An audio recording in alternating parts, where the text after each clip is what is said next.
Hey, folks. Welcome to Spooky Appalachia. I'm your host, Jimmy, And I'm Jared with Jerry King TV. our co-host.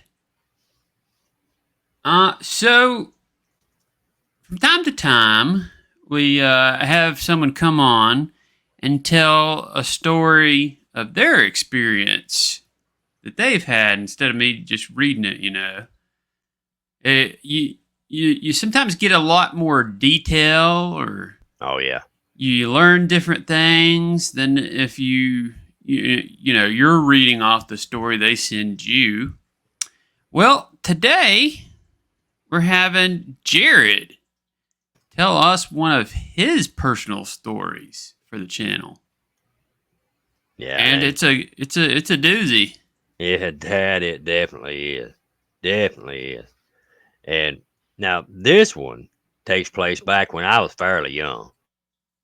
I'm talking like in my late teens. And man, I said it's one of them that it's it stayed with me for, ever since then. And as we all know, I am, when it comes to ghosts, hanks, and stuff, I'm a chicken.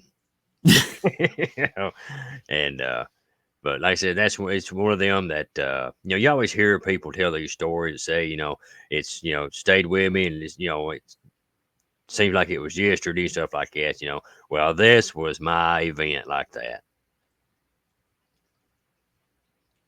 and I don't Well. recommend it. uh, but now the story took place. Like I said, I was in my late teens. I was teenager wanting some money, so uh, even back then, I always hung out with the older crowd. So a buddy of mine was over maintenance at a nursing home. And he told me, said, come up here and fill you out an application. He said, I'll give you a job. So I did. Well, I got the job, and I enjoyed it. Like talking to folks, stuff like that. And I actually got in trouble a few times, stopping work to talk to folks. But You uh, would. yeah, I would and did. And that included employees and residents. Uh, but anyhow, I really liked the job. I was good at it and stuff. Well, at the time, there was only one shift. That was first shift. Well, after I'd been there for about, I probably 6, 7 months, the owner said that there'd been so much happening with like, you know, pipes busting, things like that. And it was during winter. And he said, we may want to start having somebody from maintenance come in on second shift. And so it was, like I said, the guy that was over maintenance, it was him and two other guys, and then me. And he asked all of of us who would want to take it and everything. Well, I was the first one to raise my hand and say, hey, I'll do it. I don't care. And so they put me on second shift, which was from 2:30 to 11 p.m. And you know, first few nights went by pretty smooth. Weren't really much to do, especially in the evenings after the older folks. They go to bed and stuff. You couldn't run the buffing tools or anything like that, machines. So it was kind of quiet. But on my first day, when I very first started, they always told everybody, after a certain time, you know, visitors aren't allowed. If you see anybody trying to get in, tell them they can't come in. They have to come back the next day. Or if somebody does come in, manage to get through into the doors, you got to tell them they'll have to leave and come back the next day. Well, one evening, I was sitting there and it was, oh man, it was bitter cold. And I just went out to take my lunch.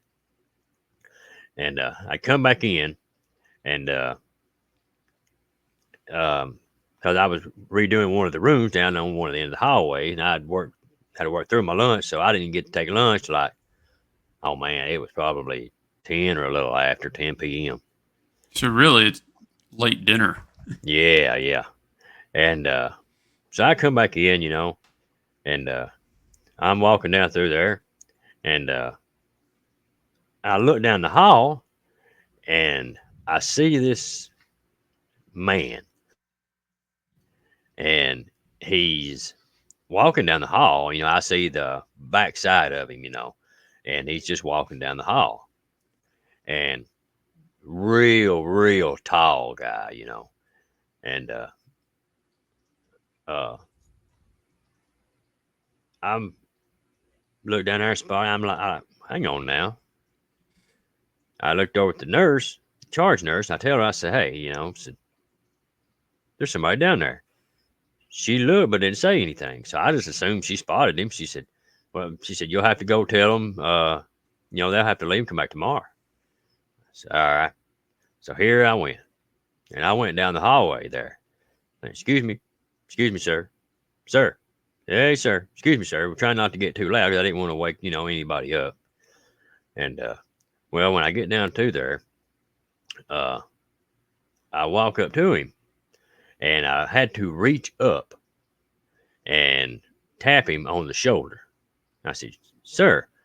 And as soon as I did, that's when I froze. Because as soon as I tapped him on the shoulder, the only way I can describe it is like it was like tapping concrete. And he just jerked his head around and looked at me, but like real quick. I mean, so quick I couldn't even see like, any kind of detail or anything on his face. And he just jerks his head real quick, looks at me, and turns and walks in through the wall. And I said, just freaks me plumb out. I take off running. Like I said, I think my feet left before I did. And oh man, like I said, and I get up there. I never said a word. I never told nobody nothing. I didn't clock out. I took out running. I run out the doors. I got in my car and I sped out of there as fast as it would go. And I never did go back. Wow. So Yeah. what did he look like? He turned and looked at you, right? Yeah, I said, Did it look like a normal person, or it for the most part, yeah. It was just, I don't know. It was just like, it was so strange. You know how like when you glance at somebody walking at a distance, you really don't pay attention to what they're wearing or anything like that. You just see somebody. Well, yeah? that's kind of like what it was. And I say, when I just, he was real tall and had short hair. That's all I could tell you. The clothing was kind of darkish, maybe like a real dark bluish denim, maybe kind of color. I don't know if that's what it was, or I don't know if it was denim, but I said just that kind of color. Mm-hmm. But I said, I run up to him, and the best memory serves, he had on what kind of looked like maybe like a just a gentleman's jacket, they would wear over, during winter, and real dark colored again. And I said, when I tapped him on the shoulder, I say, he turned around, looked at me, and just turned and just walked into the wall. And I said, that freaked me out so bad. And the next day, and I said, because I didn't sleep much that night, and I don't care to tell you. But the next day, I said, my buddy called me and everything. And he said, what happened to you last night? He said, they said you ran out of there like, a chicken with its head cut off and everything. Well, I said, he ain't no stranger. I said, I'd known him for a long time. So I know he weren't no stranger to Hanks or anything. So I told him everything. And he said, oh, man. I said, yeah. He said, man, I ain't never seen nothing like that here. He said, I have heard some things I can't explain, but never seen nothing like that, And so I told him, I said, man, you know how I am about that stuff. I said, I ain't gonna lie to you. I said, I ain't coming back. He said, well, I can't say that I blame you. He said, but I'm glad you told me, thanks for letting me know. And he asked me, he said, but I do have a question. I said, what's that? He said, where exactly did this happen at? I said, what do you mean? I said, it was there at the nursing home. He said, no. He said, like, what hallway? Well, I told him and everything, and he just kind of got quiet and everything. And I said, well, what's wrong? And he said, the elderly lady that was in that room passed away that night. They said it was probably around midnight, maybe 1 o'clock in the morning. And you saw this guy. What time was it, you think? Yeah, probably around 10:30 maybe. Hmm. So I said, I told that story to a few people, and a lot of the elder folks and everything said that it would process. I'd probably seen the old man death. You could have. That is kind of what you were thinking it was when you first told me about this. Yeah, and everything. And I said, and it was just, man alive. I said, that's one of them experiences, it stays with you. I bet.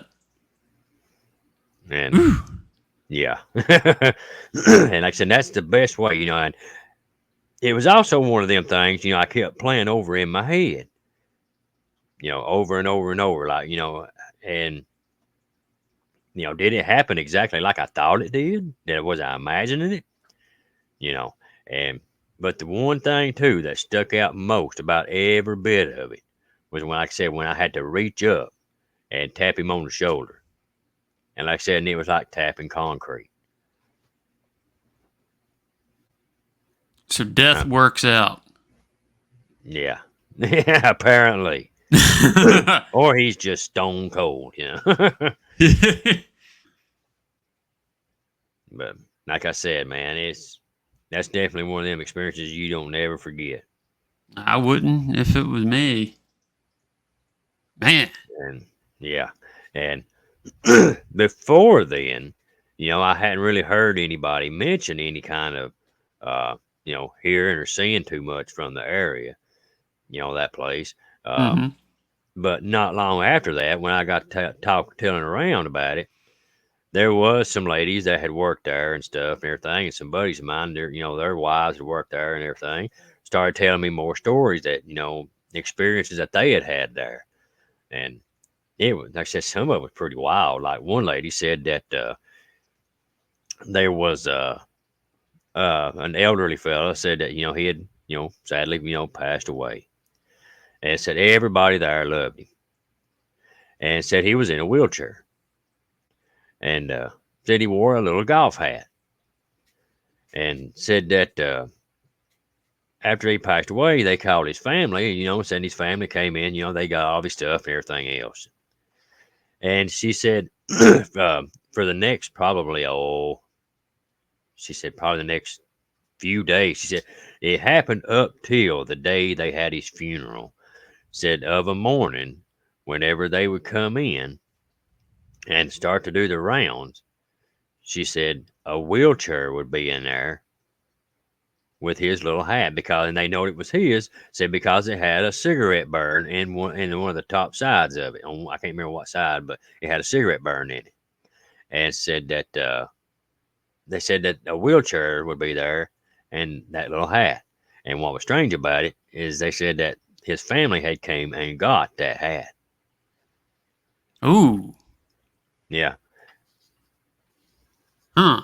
And said whenever they would said they would pick it up and put it somewhere, or take it up to the nurse's station or something like that, they said it would just mysteriously just disappear after a little while. And they said that happened up till the day of his funeral. Huh.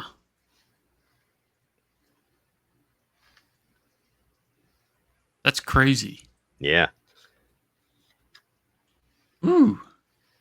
Yeah. Sometimes it's kind of spooky like that, but it also kind of makes you wonder too if that's maybe they're just their way of saying bye or something, or maybe that they're still there. It's hard to say. Yeah. Yeah. I guess it'd be one of them things where if you work there, you really wouldn't want to know. Yeah. I know I wouldn't. I wouldn't either. Well, thanks for coming on and telling us this story. That's pretty incredible. Oh, no problem at all. Like I said, thanks for having me on and having me tell it. Oh, no problem. We'll let you on this time and only this time. Yay! Wait a minute. No, Jared. Like I said before, Jared's one of the co-hosts here, and he's got an incredible channel, Jared King TV. If you hadn't heard of him, you're Well, really missing out. I'm an up and coming YouTuber. Oh yeah, Yeah, I just getting my channel started. yeah, totally.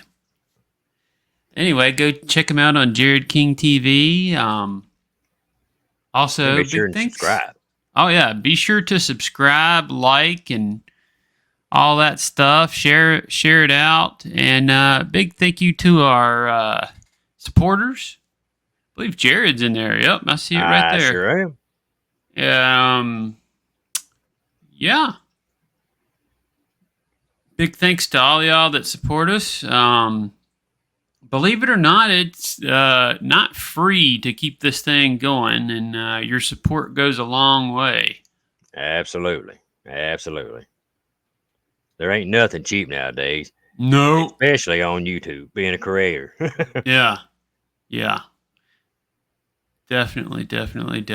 Thank y'all so much. And and if you want to send your stories or come on like Jared has, you can email me, spookyappalachia@gmail.com. If you'd like to mail a story, it's Spooky Appalachia at P.O. Box 569, Radford, Virginia. And the zip code is 24143. And it's right there on the screen if you need to jot it down real quick. But yeah, send your stories, write me, email me, however you want to do it. Just get them in. We'd love to have them. Absolutely. Send them all in. Yeah, send them all in. Love to have them. And thank you all for tuning in, and we'll catch you in the next one. God bless and have a good one. Night, folks.